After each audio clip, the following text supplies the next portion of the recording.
Evening student, आज हम लोग क्लास 12 चैप्टर नंबर 10 की शुरुआत करेंगे। इसके पहले हमने चैप्टर नंबर 9 कंप्लीट किया है, विच इज रे ऑप्टिक्स। तो रे ऑप्टिक्स को हमने बहुत अच्छे से लगभग 1 महीने में कंप्लीट किया है। तो क्लास 12 का सबसे बड़ा चैप्टर है रे ऑप्टिक्स, और उसमें सबसे ज़्यादा टाइम लगता है, ये मैंने आपको पहले ही बताया था। और उसके बाद चैप्टर नंबर 10 स्टार्ट करेंगे। इसके बाद के जो हमारे 4 चैप्टर हैं 10, 11, 12, 13, 14, वो छोटे चैप्टर हैं, बहुत बड़े चैप्टर नहीं हैं जैसे कि ये है, ठीक है। वो 1 महीने में लगभग कंप्लीट हो जाएगा। नेक्स्ट 1 महीने 10 दिन में ये चैप्टर हमारे सारे लगभग कंप्लीट हो जाएंगे। इस तरह से हम लोग आज चैप्टर नंबर 10 की शुरुआत करेंगे और सभी लोग हेडिंग लगाएंगे चैप्टर 10, और नाम है इसका वेव ऑप्टिक्स। प्लीज बात ना करें, यदि आपको अच्छा पढ़ना है तो थोड़ा सा अच्छा सुनना पड़ता है। जितना अच्छा सुनेंगे उतना अच्छा पढ़ेंगे, इसलिए ध्यान रखिए, सुनना ज़्यादा जरूरी है। तो रे ऑप्टिक्स में जो आपने समय निकाला है और अच्छे से यूज नहीं किया, मुझे पता है, उसकी भरपाई 18 नंबर से करना पड़ेगा, क्योंकि रे ऑप्टिक्स वेव ऑप्टिक्स मिला के ये 18 मार्क्स का बोर्ड में आता है। जो पूरी क्लास 12 में सबसे इम्पोर्टेंट चैप्टर हमारे यही 2 हैं, बाकी तो सब 5 नंबर, 6 नंबर, 4 नंबर ऐसे आते हैं। जो सबसे बड़ा चैप्टर हमारा है यही है। वेव ऑप्टिक्स की शुरुआत करेंगे और नाम है वेव ऑप्टिक्स। ये हम शायद रे ऑप्टिक्स जब डिस्कस कर रहे थे तभी हमने वेव ऑप्टिक्स और रे ऑप्टिक्स के बारे में डिस्कस किया था। वेव ऑप्टिक्स, वेव का मतलब है लाइट वेव के रूप में ट्रेवल करेगी। ऑप्टिक्स मतलब light. When the light travel in the form of wave is called wave optics. अब वेव ऑप्टिक्स में क्वेश्चन ये है कि वेव ऑप्टिक्स कैसे आई। वेव ऑप्टिक्स में किन किन चीजों की स्टडी हमें करना है और किस प्रकार से एक लाइट रे से वेव में आ गई। हमने जो प्रीवियस चैप्टर पढ़ा, चैप्टर नंबर 9, उसमें हमने रे ऑप्टिक्स की स्टडी की है, मतलब light travel in the form of रे। रे के रूप में लाइट ट्रेवल कर रही थी। साइंटिस्ट ने अपनी दिमाग इस ओर लगाया कि क्या ऐसा हो सकता है कि लाइट वेव के रूप में ट्रेवल करे। तो इसमें कई सारे साइंटिस्ट ने अपने हिसाब से लाइट को वेव के रूप में बताने का प्रयास किया। कई सक्सेस हुए, कई अनसक्सेस हुए। तो कौन सक्सेस हुआ और कौन अनसक्सेस हुआ, किसने क्या क्या बताया, यही सारी चीजें हमें जानने की आवश्यकता है। तो हम कुछ साइंटिस्ट के बारे में यहाँ पे डिस्कस करेंगे इस चैप्टर में, जो हमें बेसिकली वेव के रूप में वेव को बताया है, मतलब लाइट वेव के रूप में ट्रेवल करती है, इसके बारे में जिन्होंने बेसिकली डिस्कस किया है। तो हम इस चैप्टर में उन्हीं के बारे में और किस प्रकार से उन्होंने लाइट को वेव के रूप में बताया है कि light travel in the form of wave, ये सारी चीजें हम डिटेल में डिस्कस करेंगे इस चैप्टर में, ठीक है। तो सबसे पहले हम वेव ऑप्टिक्स का मतलब है सिंपल से light travel in the form of wave. सबसे पहले यही हम समझ लेंगे कि वेव ऑप्टिक्स का मतलब क्या है, light travel in the form of wave. इसके लिए हमें कई साइंटिस्टों ने कुछ ओपिनियन दिया। सबसे पहले हम चलेंगे, सबसे पहले हमारे साइंटिस्ट हैं न्यूटन। न्यूटन्स ने क्या बताया, न्यूटन्स कॉर्पस्कुलर थ्योरी दिया इन्होंने। न्यूटन ने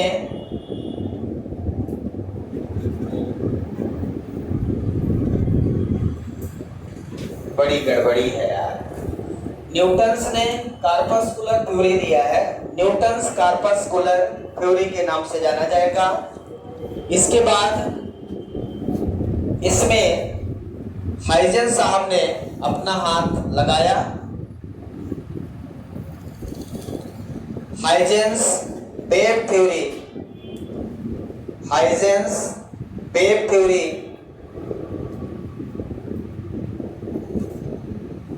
हाइजेन ने वेव थ्योरी बताया। सबसे पहले 1675-76 में लगभग न्यूटन्स कार्पस्कुलर थ्योरी आती है। सबसे पहले न्यूटन्स कार्पस्कुलर थ्योरी आती है। उसके बाद 1678 में हाइजेंस वेव थ्योरी आती है। और इन दोनों की स्टडी हमें करना है। उसके बाद electromagnetic wave, electromagnetic wave theory आती है, जो आप जानते हो Maxwell's electromagnetic wave theory. Electromagnetic wave theory Maxwell ने बेहतरीन ढंग से बताया है, जो हम लोग पढ़ चुके हैं। आपको याद होगा कि प्रीवियस चैप्टर इसी के पहले, इसी बाद चैप्टर नंबर 8 रे ऑप्टिक्स के पहले हमने मैक्सवेल इलेक्ट्रोमैग्नेटिक वेव थ्योरी की स्टडी किया था। और मैक्सवेल ने बताया था कि लाइट को ट्रेवल करने के लिए किसी मीडियम की आवश्यकता नहीं है, जबकि हाइजेन ने बताया है कि ट्रेवल करने के लिए माध्यम की आवश्यकता है। इसी में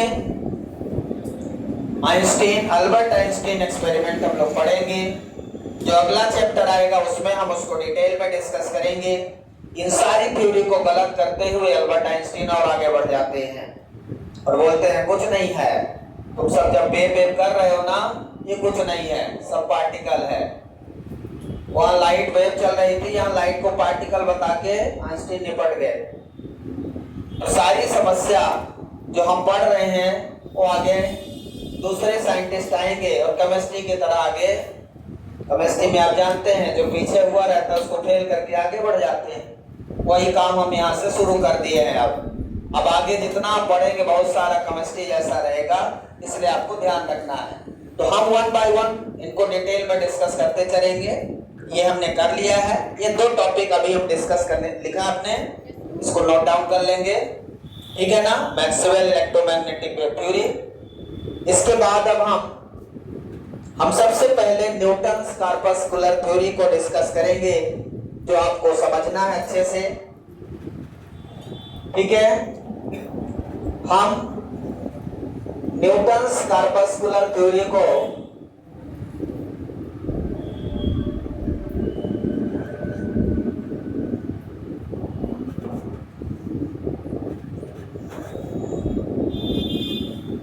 बहुत पुराने साइंटिस्ट हैं न्यूटन साहब। आप जानते हैं कि हर जगह फिजिक्स में न्यूटन का ही रोल है। तो क्या है न्यूटन्स कार्पस्कुलर थ्योरी, ये हम समझने का प्रयास करते हैं। तो इन्होंने बताया द लाइट सोर्स, क्या बताया इन्होंने, the light source emit, the light source emit teeny particle, बहुत बढ़िया, the light source emit teeny particles which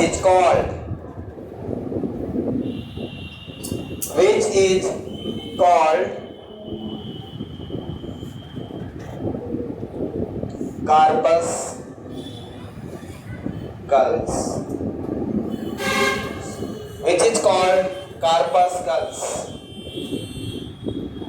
कार्पस्कल्स। इन्हीं से ये कार्पस्कुलर थ्योरी का नाम जो पड़ा है ये कार्पस्कल से ही पड़ा है। न्यूटन ने क्या बताया? The light source emit tiny particles. Light source क्या इमिट करती है? टीनी पार्टिकल, मतलब छोटे छोटे पार्टिकल्स। और वो जो छोटे छोटे पार्टिकल्स होते हैं उन्हीं को हम कहते हैं कार्पस्कल्स कहते हैं। ये जो कार्पस्कल होते हैं अकॉर्डिंग टू न्यूटन बताया गया कि जो कार्पस्कल होते हैं ना ये इलास्टिक होते हैं भाई। ये लाइट के जो छोटे छोटे पार्टिकल्स होते हैं ये कैसे होते हैं? इलास्टिक होते हैं। ये कैसे होते हैं? रिजिड होते हैं। ये कैसे होते हैं? रिजिड होते हैं। इलास्टिक होते हैं, रिजिड होते हैं। ये मासलेस होते हैं। कैसे होते हैं? मासलेस होते हैं। समझ आया क्या? कैसे होते हैं ये? मासलेस होते हैं। इलास्टिक होते हैं। कौन इलास्टिक होता है? कार्पस्कल्स। जो लाइट के छोटे छोटे पार्टिकल निकलेंगे जो कार्पस्कल है वो इलास्टिक हैं। कैसे हैं? इलास्टिक हैं। कैसे हैं? रिजिड है। कैसे हैं? मासलेस हैं। और इनके शेप एंड साइज चेंज होते रहेंगे। इनके क्या होंगे? Change shape and size. इनके शेप एंड साइज कलर पे निर्भर करेंगे। डिस्पर्सन ऑफ लाइट वेव की ओर पे। समझ आया क्या? हम यहाँ पे एक सुंदर सा बल्ब बना दें। आप लोग भी थोड़ा सुंदर बना लीजिएगा, प्रयास तो कर ही लीजिए कि सुंदर बन जाए। हमने एक बल्ब बनाया। बल्ब बनाने का मतलब है लाइट जल रही है। ये नहीं मानना कि बस बल्ब बना दिया हो गया। बल्ब से क्या हो रही है? लाइट इमिट हो रही है। लाइट क्या हो रही? इमिट। जब लाइट इससे निकल रही है ये ऐसे, ये हमने क्या बनाया? यही है, यही है जो आप जानते हो। इन्हीं को हम बोलते हैं, क्या बोलते हैं भाई? कार्पस्कल्स बोलते हैं। ये लाइट का सोर्स जहां है वो लाइट के सोर्स से जब लाइट इमिट हो रही है तो उससे कार्पस्कल्स निकल रहे हैं। कार्पस्कल नाम दिया उन्होंने। कार्पस्कल क्या है? टीनी पार्टिकल्स हैं। किसके? The light source emit tiny particles which is called corpuscles. Light source emit tiny particles, वो छोटे छोटे पार्टिकल जो मासलेस है, इनका कोई मास नहीं। लाइट का मास है। आ रही लाइट सर में लगी फट, अरे बहुत लग गया, ऐसा हुआ क्या? लाइट कितनी भी तेज हो आंख बस में लगती है, सर में नहीं लगती। लगती है क्या? लाइट कितनी भी तेज हो मासलेस होती है। इस बात को आपने कभी इमेजिन किया कि मासलेस होती है? इमेजिन कर लेना, घर में 3-4 बल्ब जलाना और देखना कोई मार तो नहीं रहा, पता चल जाएगा मासलेस है। और इलास्टिक है। इलास्टिक है, ये कैसे समझ आएगा? जैसे इलास्टिक एक गेंद ले, एक बॉल ले और दीवार में फेंक दे तो रिटर्न आएगी। यदि इलास्टिक है तो रिटर्न आएगी। गेंद देखा है कभी?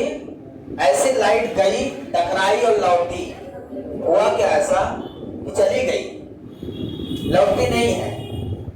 लाइट गई, टकराई, लौटी नहीं। यदि लौटती नहीं ना तो ये जो बल्ब चल रहा है इसकी लाइट जाती है, दीवार में टकराती है और उस पार चली जाती है, आपको कुछ ना दिखाई देता। आपको इसलिए दिखाई दे रहा है because of reflection of light. कोई भी चीज दिखाई इसलिए दे रहा है क्योंकि रिफ्लेक्शन हो रहा है। मैंने आपको पहले ही बताया प्रीवियस चैप्टर में, कोई भी ऑब्जेक्ट इसलिए दिखाई देता है क्योंकि वहां रिफ्लेक्शन होता है। जितना ज्यादा रिफ्लेक्शन होगा ऑब्जेक्ट उतना क्लियर दिखाई देगा। इसलिए जहां लाइट की ज्यादा जरूरत पड़ती है वहां पे व्हाइट कलर की पुताई करते हैं, इससे ज्यादा रिफ्लेक्शन हो, ज्यादा बेटर दिखे। क्लियर है? तो बल्ब जला और यहां से तीन पार्टिकल्स बाहर निकले विच इज कॉल्ड कार्पस्कल्स। क्लियर है? कोई डाउट है? इलास्टिक है, रिजिड है, मासलेस है।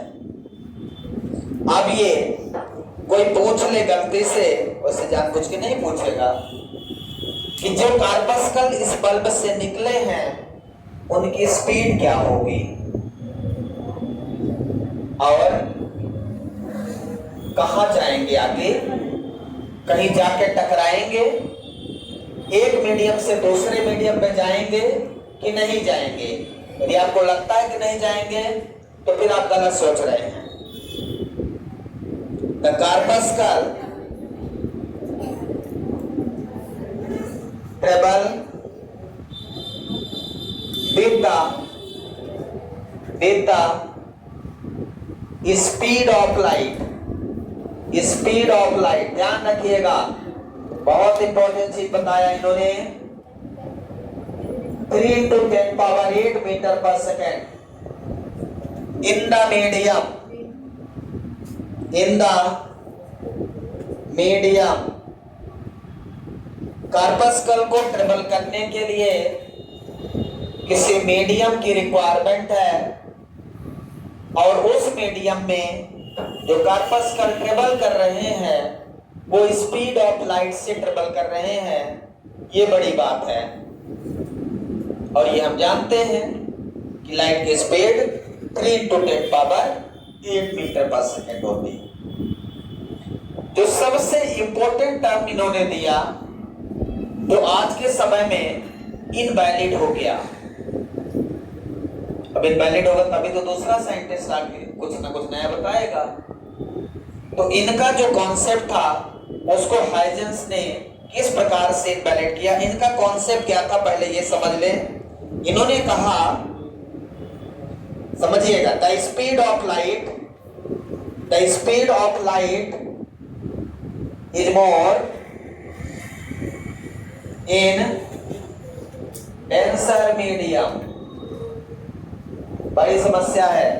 The speed of light is more in denser medium than rarer medium. बड़ी समस्या है। ये कैसे हो गया, ऐसा कैसे बता दिया इन्होंने? The speed of light is more in denser medium than rarer medium. आज के समय में तो कोई विश्वास नहीं करेगा क्योंकि आज उल्टा पढ़े हो आप। आपने जो पढ़ा है रेयरर मीडियम मतलब एयर में लाइट की स्पीड ज्यादा होगी, यदि वही लाइट वाटर में इंटर कर रही है तो उसमें कम होगी। आज के समय में जो आपने प्रीवियस चैप्टर में पढ़ा है, जो स्टडी किया है, लेकिन उस समय न्यूटन्स कार्पस्कुलर थ्योरी यही कह रहे थे कि speed of light is more in denser medium than rarer medium. इसका यदि आंसर आपको जानना है तो 2 मिनट अभी वेट करना पड़ेगा। क्यों ऐसा होगा, किस बेसिस पे इन्होंने ऐसा बताया है कि जो स्पीड ऑफ लाइट है वो डेंसर मीडियम के ज्यादा क्यों होगी, वो बेसिस समझना है हमें कि क्यों ऐसा बताया और आज ये क्यों फेल हो गया। वो सारी चीजें हम आगे डिस्कस करते हैं। क्लियर है? अब ये कार्पस्कल्स जो होते हैं, इनकी जो साइज होती है ये कलर पे डिपेंड करती है। पॉइंट लिखेंगे अगला, द साइज और शेप, द साइज और शेप ऑफ कार्पस्कल्स, ये इंपॉर्टेंट पॉइंट है, depends on the colour of light, colour of light, शायद आपने डिस्पर्सन ऑफ लाइट का नाम सुना होगा, वेबक्योर सुना होगा, वेबक्योर सुना है क्या? देयर आर 7 कलर, 7 है ना यहाँ। VIBGYOR violet, indigo, blue, green, yellow, orange, red. अब ये चीज ध्यान देने योग्य है, अलग अलग कलर का अलग अलग शेप है, अलग अलग साइज है, according to Newton's corpuscular theory. Important point समझिएगा। वेबक्योर के हिसाब से जो वायलेट का शेप है, जो साइज है, वो रेड का अलग है, रेड कलर का शेप साइज अलग है। कार्पस्कल्स जो हमारे हैं, ये जो कार्पस्कल बन रहे हैं, इनके शेप साइज अलग अलग कलर के लिए अलग अलग है। समझ आया क्या? किसने बताया? न्यूटन ने। तो न्यूटन ने जो इंपॉर्टेंट टर्म बताए हैं वो ये है कि स्पीड ऑफ लाइट से ट्रेवल करेगी वेव, और दूसरा जो टर्म बताया कि लाइट की स्पीड डेंसर मीडियम में ज्यादा होगी और रेयर में कम होगी। तीसरा इंपॉर्टेंट टर्म इन्होंने बताया कि जो कार्पस्कल हैं, इनके साइज चेंज होते रहते हैं, अलग अलग कलर के अलग अलग कार्पस्कल्स होंगे। क्लियर है? समझ आया पूरा पॉइंट? सबने लिख लिया है? आगे बढ़ते हैं। अब ये देखते हैं कि कौन कौन सी चीजें न्यूटन कॉर्पस्कुलर थ्योरी के द्वारा डिस्कस की गई है और क्या क्या इन्होंने डिस्कस नहीं कर पाया और वो इनका ड्रॉबैक था। वेव थ्योरी डिस्कशन में क्या नहीं बता पाए कि वेव थ्योरी एक्सप्लेन नहीं हो पाई due to Newton's corpuscular theory के माध्यम से। क्या नहीं बता पाए वो चीज हमें समझना है, और क्या बता पाए हैं वो भी समझना है। और इसके बाद जो दूसरे साइंटिस्ट आएंगे, उन्होंने एक्स्ट्रा क्या बता दिया कि वेव थ्योरी प्रूव हो गई और ये नहीं कर पाए। ये क्वेश्चन आपके दिमाग में होना चाहिए। क्लियर है? आगे बढ़े। ठीक है, अब हम ये देखते हैं कि Newton's explain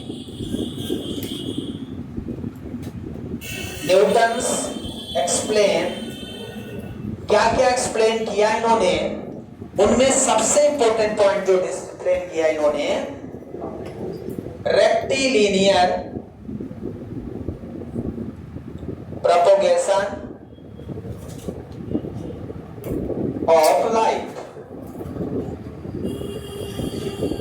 rectilinear propagation of light, 3 important term इन्होंने डिस्कस किए हैं।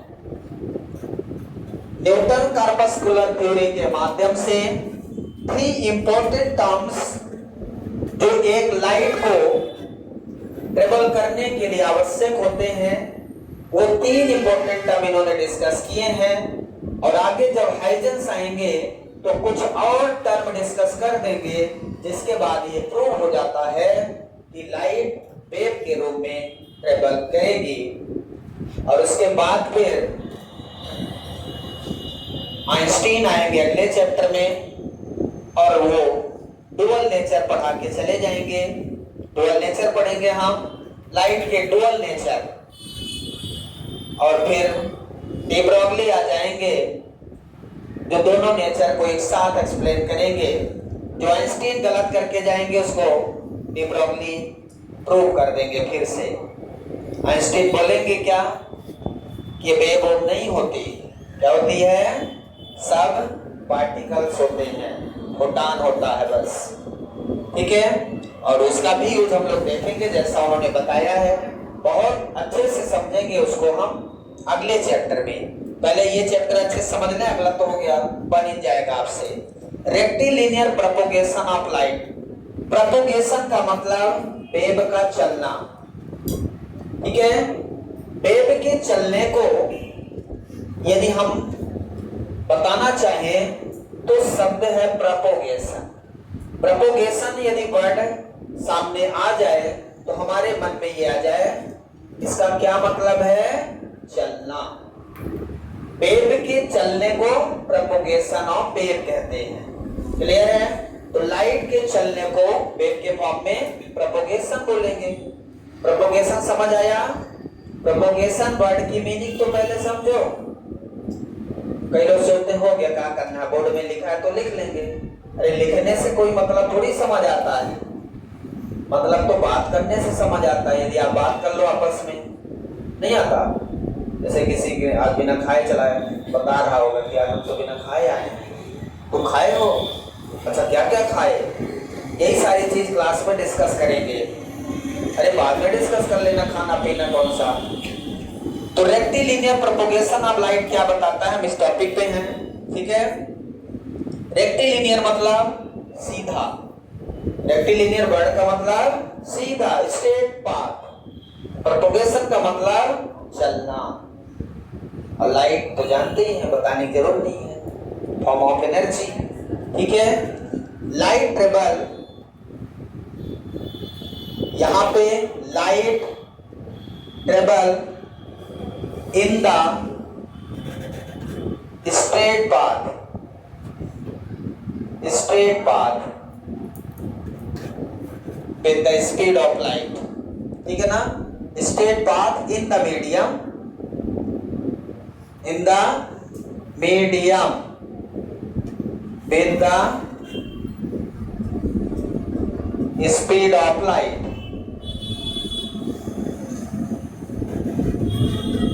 it's called rectilinear propagation। समझ आ रहा? propagation और लाइट समझ आया क्या? रेक्टिलिनियर का मतलब सीधा। 11th में आपने पढ़ा है रेक्टिलिनियर वर्ड। रेक्टिलिनियर वर्ड को आपने 11th में पढ़ा था। Rectilinear motion, state motion in straight line. Motion in straight line का मतलब रेक्टिलिनियर मोशन, और रेक्टिलिनियर मोशन बोलते हैं, ध्यान रखिए। तो यहाँ पे जो प्रोपगेशन है वो कैसा है? रेक्टिलिनियर। मतलब जो हमारे कार्पस्कल्स चल रहे हैं ऐसे चल रहे हैं, ये, ठीक है। इस तरह से यदि इनको वेव के रूप में बताया जाए तो वेव का एम्पलीट्यूड बहुत कम है। यदि वेव का एम्पलीट्यूड बहुत कम है, लेकिन वेव तो है, तो एम्पलीट्यूड इनका बहुत कम है। ऐसे छोटा छोटा रेक्टिलिनियर मोशन है तो ऑसिलेशन बहुत छोटा है। इन्होंने बताया ये ऑसिलेशन जो है ऐसे ऐसे छोटा छोटा, जिसका एम्पलीट्यूड बहुत छोटा है। तो ये पार्टिकल चल तो रहे सीधा, पार्टिकल कैसे चल रहे हैं? सीधा जा रहे हैं। ट्रांसवर्स, लॉन्गिट्यूडनल वेव और ट्रांसवर्स वेव होती है। समझ आया क्या? तो यदि कोई पार्टिकल सीधा आगे पीछे चलता है तो उसको हम ट्रांसवर्स वेव बोलते हैं। समझ आया क्या? दो टाइप की वेव होती है, ट्रांसवर्स और लॉन्गिट्यूडनल वेव। तो इलेक्ट्रोमैग्नेटिक वेव ट्रांसवर्स वेव होती है। कैसी वेव होती है? ट्रांसवर्स वेव होती है। लेकिन हाइजेन ने पहले बताया था कि मैकेनिकल वेव है। अब मैकेनिकल वेव आप सब जानते हो, नहीं जानते तो आगे बढ़ेंगे। कई लोगों के मन में क्वेश्चन अभी से आ रहा होगा कि यार बता दे तो अच्छा रहता, तुरंत ही, तुरंत थोड़ी बताऊंगा, समय का इंतजार करो। रेक्टिलिनियर प्रोपगेशन ऑफ लाइट समझ आया। दूसरा इंपॉर्टेंट टर्म इन्होंने डिस्कस किया, reflection of light. Reflection of light समझ आया क्या? क्या बताया इन्होंने? कौन बताया? न्यूटन्स कार्पस्कुलर थ्योरी के माध्यम से रिफ्लेक्शन ऑफ लाइट को एक्सप्लेन किया गया। इसका मतलब है जब कार्पस्कल्स किसी पॉलिश सरफेस पे जाके टकराते हैं तो उसी मीडियम में लौट आते हैं। व्हेन, यहां लिखते हैं, when कार्पस्कल्स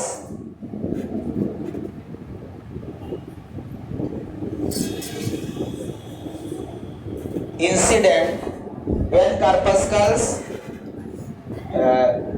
strike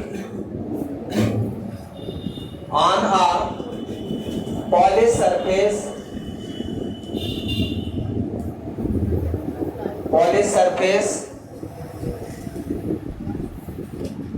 then it returns back in the same medium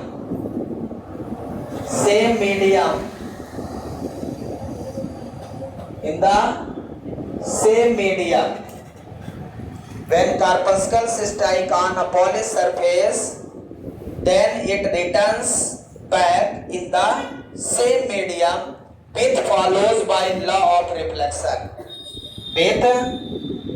follows by laws of reflection. ध्यान रखिए, मतलब लॉज ऑफ रिफ्लेक्शन को फॉलो करते हुए उसी मीडियम में क्या होते हैं, लौट आते हैं। आपने कहा ना कि इलास्टिक होते हैं, तो हमने गेंद को फेंका और लौट आई। क्या जैसे फेंकेंगे वैसे गेंद लौटेगी? आपने देखा कभी? ऐसा तभी होगा जब 90 डिग्री पे जाएगा सीधा और 90 पे लौटेगा, ठीक है। लेकिन ड्यू टू ग्रेविटी सीधा यहाँ नहीं आ पाएगा, कुछ दूर तक आएगा। तो ये लॉस कैसे हुआ, ध्यान से देखें। ये कोई पॉलिश सरफेस है, कैसा है, पॉलिश सरफेस। आप कार्पस्कल्स यहां से चले, ये चल गए, यहां तक गए। यहां पे हम नॉर्मल ड्रॉ कर लें, क्या ड्रॉ कर लें, नॉर्मल। ये एंगल ऑफ इंसिडेंट बना लिया। अब यहां से रिफ्लेक्ट होके सीधा ये कार्पस्कल्स ऐसे चले गए, तो यहां बना लिए एंगल ऑफ रिफ्लेक्शन। तो क्या हुआ यहाँ पे, यहां जो ऐसे चल रहे थे, ये सारी चीजें अभी आगे जो हम पढ़ेंगे, डी ब्रॉगली और कॉम्पटन इफेक्ट, बहुत सारी चीजें हैं जो इस चीज को प्रूव करती हैं। तो ये कार्पस्कल्स हैं, क्या है ये, कार्पस्कल्स, ठीक है। इंसिडेंट हो रहा, सरफेस पे टकराया और लौट गए, मतलब ये सोर्स ऑफ लाइट के पार्टिकल्स हैं, टीनी पार्टिकल्स गए, टकराए और लौट आए। यहां से ये क्लियर हो जाता है कि जो हमारा न्यूटन्स कार्पस्कुलर थ्योरी है वो लॉ ऑफ रिफ्लेक्शन को फॉलो करती है। लॉ ऑफ रिफ्लेक्शन मतलब angle i equal to angle r. Law of reflection का मतलब है angle i equal to angle r को ये फॉलो करते हैं। क्लियर है, कोई डाउट? इसके बाद तीसरा इन्होंने बताया रिफ्रैक्शन ऑफ लाइट। क्या बताया, refraction of light.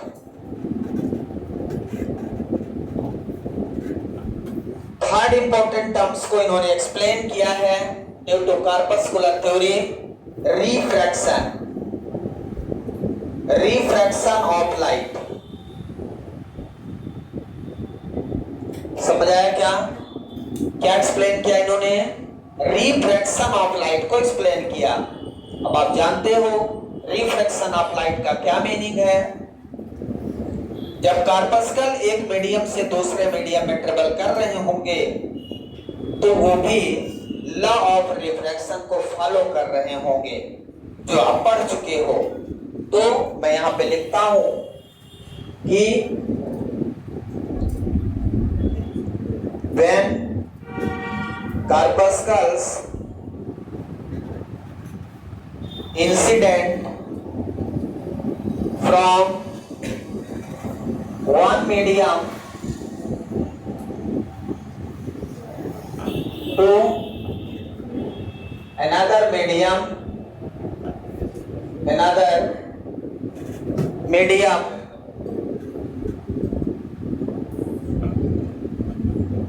then it bends either towards normal और अवे फ्रॉम द नॉर्मल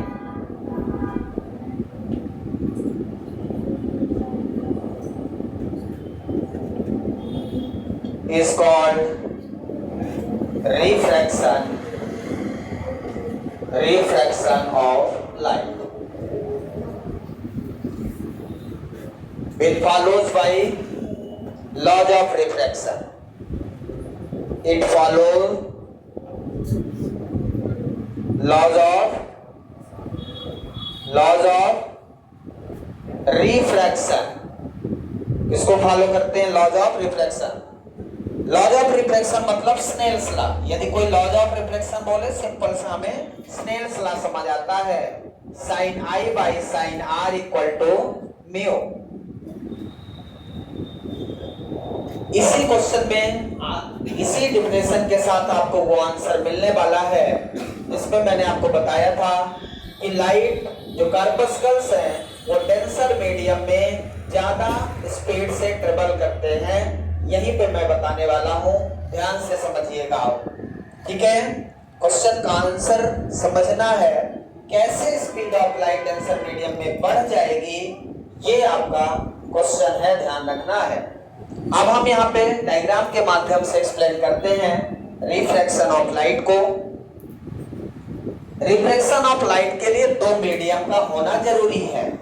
एक मीडियम में यदि मैं एयर ले लूं, दूसरा मान लीजिए हमने वाटर ले लिया. क्या ले लिया? वाटर. तो वाटर के मॉलिक्यूल्स इस तरह से भरे होंगे. ये वाटर के मॉलिक्यूल्स हैं. समझ आ रहा है क्या? अब ये एयर है. अब यहां से कार्पस्कल्स आएंगे. ये अब यहां पे हम बना देते हैं नॉर्मल, जैसा बनाते हैं.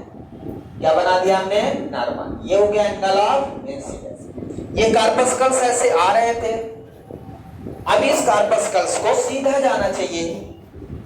क्या जाना चाहिए? सीधा. लाइट को भी सीधा जाना चाहिए, लेकिन नहीं जा पा रही थी. प्रीवियस चैप्टर में हमने पढ़ा है रे ऑप्टिक्स. सीधा जाना चाहिए. रे ऑप्टिक्स में भी लाइट सीधा नहीं जा रही थी. इट बेंड्स टुवर्ड्स नॉर्मल और away from the normal. Rare medium से डेंसर मीडियम में जाने पे बेंड्स टुवर्ड्स नॉर्मल. ये सही है, इनका भी सही है, बस एक क्वेश्चन इनका उल्टा हो गया. क्वेश्चन समझ आ रहा है? अब हुआ कैसे? ये कार्पस्कल्स जो पार्टिकल्स हैं, टीनी पार्टिकल्स लाइट के, जब ये ऐसे जा रहे होंगे, पार्टिकल्स जब जा रहे हैं, तो यहाँ पे वाटर के पार्टिकल्स हैं. वाटर के पार्टिकल्स क्या करेंगे? इसके पार्टिकल को अपनी ओर अट्रैक्ट करेंगे, खींचेंगे. जैसे कोई चीज जा रहा है ना, उसको कोई नीचे से खींचता है. आ जाओ आ जाओ आ जाओ. जाए या ना जाए उसकी इच्छा. तो अब ये जाए कि ना जाए, इसमें फोर्स लग रहा है. ये पार्टिकल्स इसको अपनी ओर खींच रहा है. ये पार्टिकल्स अपनी ओर खींच रहा है. ये पार्टिकल्स अपनी ओर खींच रहा. यहाँ जितने पार्टिकल्स हैं ये अपनी ओर खींच रहे हैं. तो ये चीज क्लियर है कि जब ये पार्टिकल्स खींच रहे हैं तो इसमें जो फोर्स लग रहा है वो वर्टिकली डाउनवर्ड ज्यादा लग रहा है, क्योंकि इधर वाले पार्टिकल्स और इधर वाले दूर हो गए. तो कौन ज्यादा खींचेगा? जो उसके पास होंगे. और उसके पास जो पार्टिकल्स हैं वो वर्टिकली डाउनवर्ड ज्यादा है. मतलब ये ऐसे ना खींचेंगे. तो जब ऐसे खींचेंगे इसका मतलब कोई ना कोई यहाँ पे फोर्स लगा रहा है. लिक्विड के जो पार्टिकल्स हैं वो इस कार्पस्कल्स को बड़ी तेजी से अपनी ओर खींच रहे हैं. ऐसे नीचे तरफ भी खींचेंगे. जितना यहाँ लिक्विड के पार्टिकल्स होंगे सब इसको खींचते चले जाएंगे. यहाँ आएगा फिर ये वाला अपनी ओर. और क्या होगा? जैसे जैसे इसको खींचना चालू करेंगे, मतलब जैसे हम नॉर्मल चल रहे हो तो हमारी स्पीड कम रहेगा. कोई पकड़ के जबरदस्ती खींचे तो हम चलते चलते भी दौड़ने लगते हैं. ना चाहकर भी दौड़ना पड़ता है. क्या करूं? क्योंकि खींच रहा है कोई. तो यदि यहाँ खींच रहा है कोई तो इसकी स्पीड यहाँ पे ज्यादा हो जाएगी कि नहीं हो जाएगी? न्यूटन ने जो बताया मैं वो बता रहा हूं. मुझे उन्होंने बताया था उस समय. ठीक है, तो न्यूटन ने उस समय मुझे क्या बताया था कि ये जो पार्टिकल्स हैं वाटर के ये क्या कर रहे हैं, कार्पस्कल्स के पार्टिकल जो आते जाएंगे उनको बड़ी तेजी से खींचता चला जाएगा। जब खींचेगा तो स्वाभाविक है उसकी स्पीड क्या होगी, बढ़ जाएगी। स्पीड बढ़ जाएगी कि नहीं, और ये क्या होंगे, ऐसे बेंड हो जाएंगे। बेंड तो हो जाएंगे, सीधा नहीं जाएंगे, ठीक है ना, बेंड तो हो जाएंगे लेकिन स्पीड बढ़ जाएगी। इधर ही क्यों बेंड होंगे, क्योंकि यही तो पार्टिकल ज्यादा है। यहाँ पे जो पार्टिकल है वो ऐसे खींचेंगे इसको, तो ये नीचे की ओर आएगा, तो ऐसे जाने के बजाय ऐसे खींच जाएगा, ठीक है। और स्पीड ऑफ लाइट क्या हो जाएगी, स्पीड ऑफ लाइट इंक्रीजेस।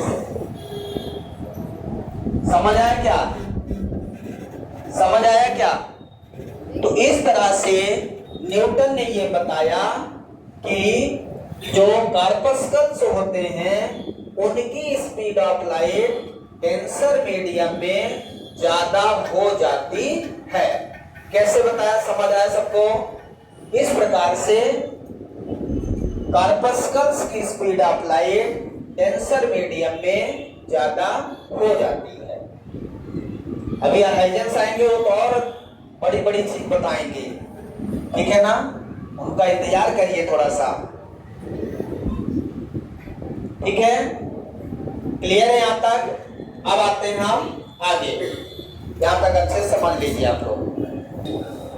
इसके बाद हम आते हैं तो न्यूटन्स कार्पस्कुलर थ्योरी के माध्यम से 3 इंपॉर्टेंट टर्म्स को डिस्कस किया गया है, जैसे रेक्टिलिनियर प्रोपगेशन ऑफ वेव, दूसरा रिफ्लेक्शन ऑफ वेव लाइट या रिफ्रैक्शन ऑफ लाइट वेव, ठीक है ना। इस तरह से और जो वेव के नेचर को डिफाइन करते हैं वो इन्होंने डिस्कस नहीं किया, जिसके कारण इनका जो थ्योरी है वो डिस्कार्ड कर दी जाती है। He could not explain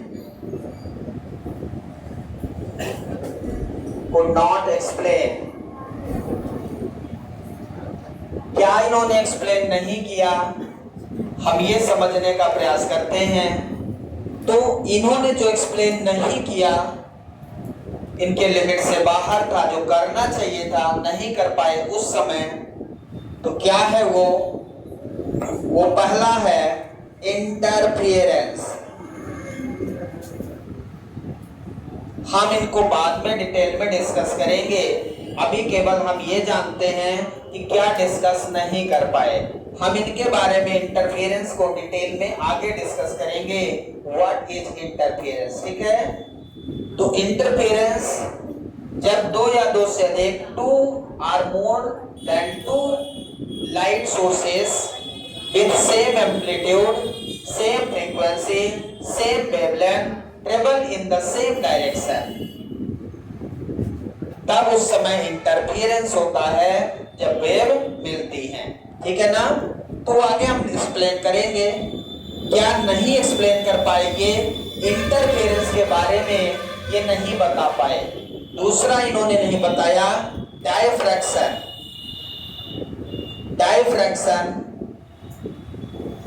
diffraction के बारे में इन्होंने नहीं एक्सप्लेन किया, जो वेव को प्रूव करने के लिए सबसे इंपॉर्टेंट टर्म है। सबसे इंपॉर्टेंट टर्म किसी भी वेव के लिए, यदि वो वेव नेचर है तो डायफ्रैक्शन होना जरूरी है। Diffraction that means bending of light at the corners. Diffraction का मतलब होता है bending of light at the corners. यदि मैं लाइट को कहीं पास कर रहा हूं तो वो उसका पाथ बदल जाए, जा रही है लाइट और दूसरी तरफ डाइवर्ट हो जाए किसी कॉर्नर से। यहां मान लो होल है, जैसे स्लिट, हम लोग आगे हाइजेंस प्रूव करेंगे, वो हम डुअल स्लिट एक्सपेरिमेंट के द्वारा हम डायफ्रैक्शन को प्रूव करेंगे। हाइजेंस डुअल स्लिट एक्सपेरिमेंट के द्वारा हाइजेंस जिस प्रकार से प्रूव किए हैं, हम आपको उस तरह से एक्सप्लेन करके बताएंगे कि कैसे इसे एक्सप्लेन किया जाएगा, ठीक है। तो डायफ्रैक्शन को न्यूटन्स कार्पस्कुलर थ्योरी के माध्यम से एक्सप्लेन नहीं किया गया। थर्ड इंपॉर्टेंट टर्म जो इन्हें एक्सप्लेन करना चाहिए था वो भी नहीं कर पाए, पोलराइजेशन। इनकी समस्या जो इन 3 टर्म पे है, जो ये एक्सप्लेन नहीं कर पाए, ये इनकी बड़ी समस्या थी या बड़ी भूल थी, ठीक है ना, जिसे ये एक्सप्लेन नहीं कर पाए। स्पेलिंग ये है पोलराइजेशन। तो यहाँ पे 3 इंपॉर्टेंट टर्म्स को न्यूटन कॉर्पस्कुलर थ्योरी के माध्यम से एक्सप्लेन नहीं किया गया, जिसे हाइजेन थ्योरी, वेव थ्योरी के माध्यम से एक्सप्लेन किया जाएगा। क्या किया जाएगा? वेव थ्योरी के माध्यम से एक्सप्लेन किया जाएगा, ठीक है। तो अब हम हाइजेंस वेव थ्योरी को पहले समझ लें, उसके बाद हाइजेंस प्रिंसिपल को समझेंगे और फिर आगे सारे छोटे छोटे टर्म को डिटेल में डिस्कस करेंगे। थोड़ा टाइम जरूर लगेगा लेकिन हम डिस्कस करेंगे। तो इस टर्म को ये डिस्कस नहीं कर पाए, समझ आया क्या?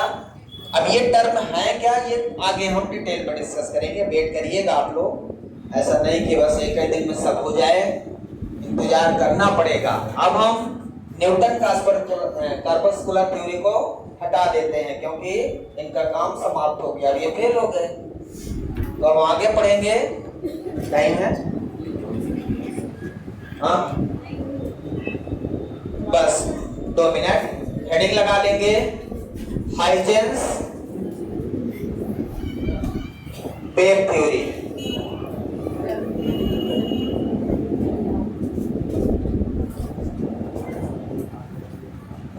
कुछ लोग इसको हागन्स पढ़ते हैं तो आप लोग गलत मत पढ़िएगा। पढ़ने का तरीका है हागन्स, ठीक है ना। जो करती है हम लोग इसको हागन्स पढ़ते हैं, ठीक है। ये है 1678 की थ्योरी है इनकी। इन्होंने जो जो बताया है वो हम आपको बता रहे हैं।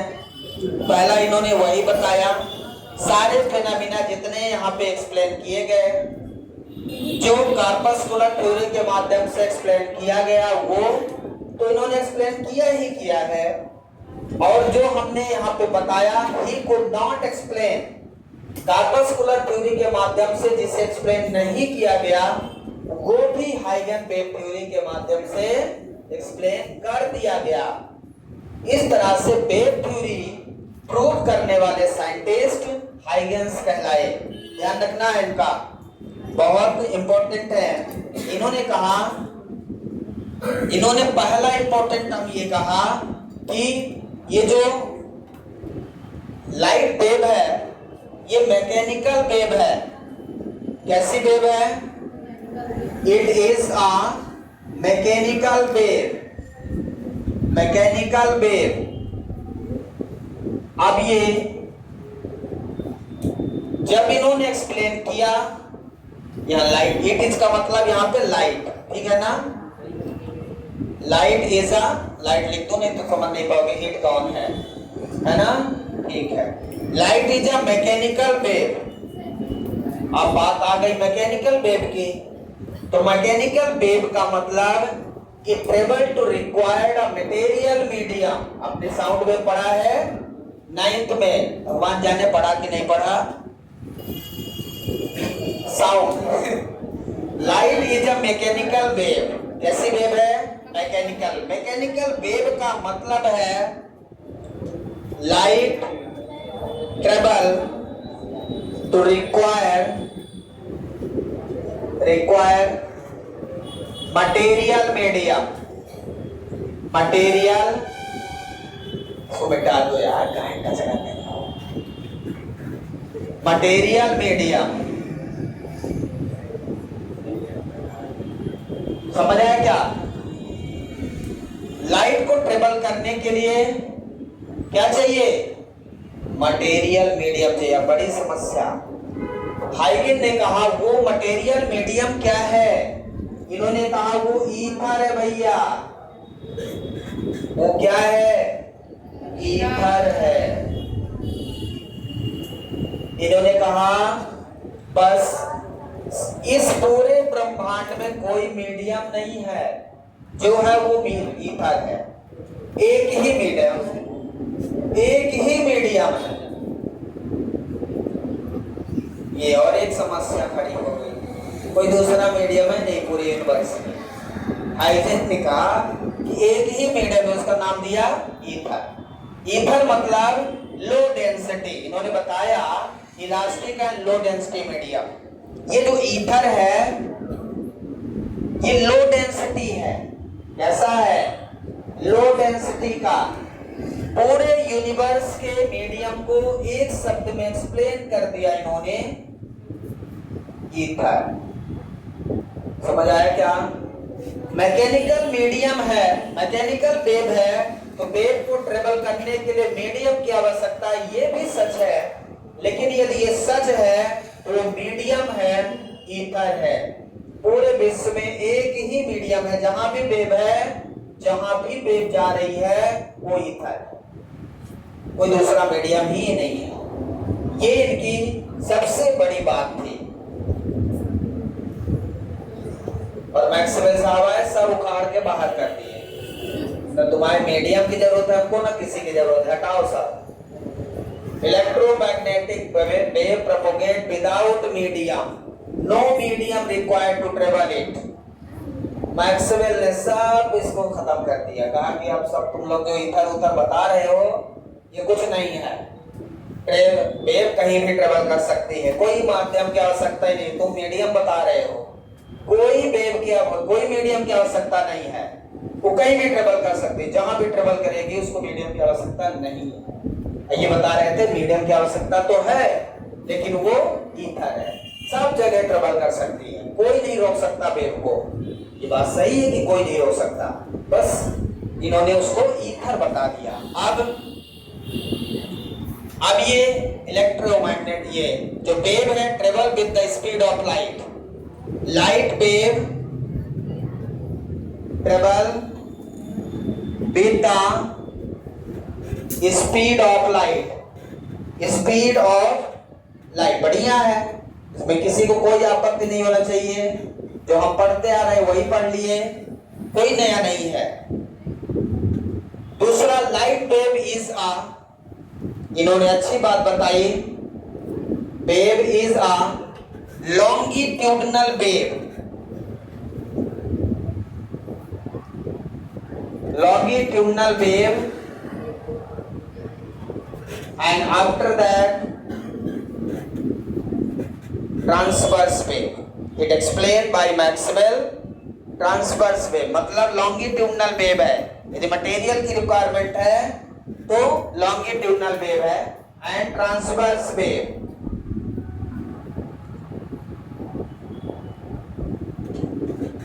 Transverse wave explain after some times. ठीक है ना? ये लॉन्गिट्यूडनल वेव जो उन्होंने बताया था, बाद में वो क्या हो गई, ट्रांसवर्स वेव के रूप में एक्सप्लेन आफ्टर सम टाइम। कुछ समय बाद इसको ट्रांसवर्स वेव के रूप में एक्सप्लेन किया गया। मतलब जैसे sound wave is a longitudinal wave. Sound travel to required material medium, बिना मटेरियल मीडियम का साउंड ट्रेवल नहीं करेगा, इसलिए वो लॉन्गिट्यूडनल वेव है। और जो मैकेनिकल वेव है वो लॉन्गिट्यूडनल वेव होगा ही होगा। बाद में इसको कहा गया कि ये ट्रांसवर्स वेव है। समझ आया क्या? ये इंपॉर्टेंट टर्म है इनके, जो आपको ध्यान देना है, जो आपको पता होना चाहिए। ठीक है ना? इसका जो डिफरेंट कलर होते हैं उनकी अलग अलग फ्रीक्वेंसी होती है। इनके जो कलर होते हैं वेव की अलग अलग फ्रीक्वेंसी होती है। The frequency of different wave is different. इसकी फ्रीक्वेंसी अलग अलग होती है। ठीक है ना? अलग अलग वेव की अलग अलग फ्रीक्वेंसी होती है, अलग अलग वेव की अलग अलग कलर का अलग अलग वेवलेंथ होता है। ठीक है ना? Frequency of different wave is different, ठीक है ना, frequency of different wave is different,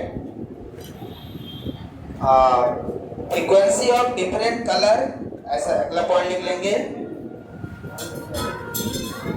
frequency and wavelength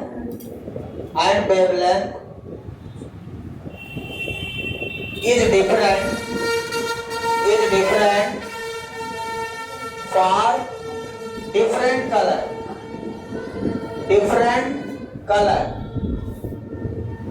अलग अलग कलर की अलग अलग फ्रीक्वेंसी होगी, अलग अलग वेवलेंथ होगा। जो हम पढ़ चुके हैं बिप की ओर में, हमने इलेक्ट्रोमैग्नेटिक स्पेक्ट्रम पढ़ा, आपको याद होगा, मैक्सवेल ने जो इलेक्ट्रोमैग्नेटिक स्पेक्ट्रम बनाए हैं याद होगा, उसमें 7 कलर्स, 7 इलेक्ट्रोमैग्नेटिक वेव को मैंने डिफाइन किया है, उनका सबका अलग अलग स्पेक्ट्रम है, सबका अलग अलग वेवलेंथ है, ठीक है। बाकी कल डिस्कस करेंगे। Thank you, have a nice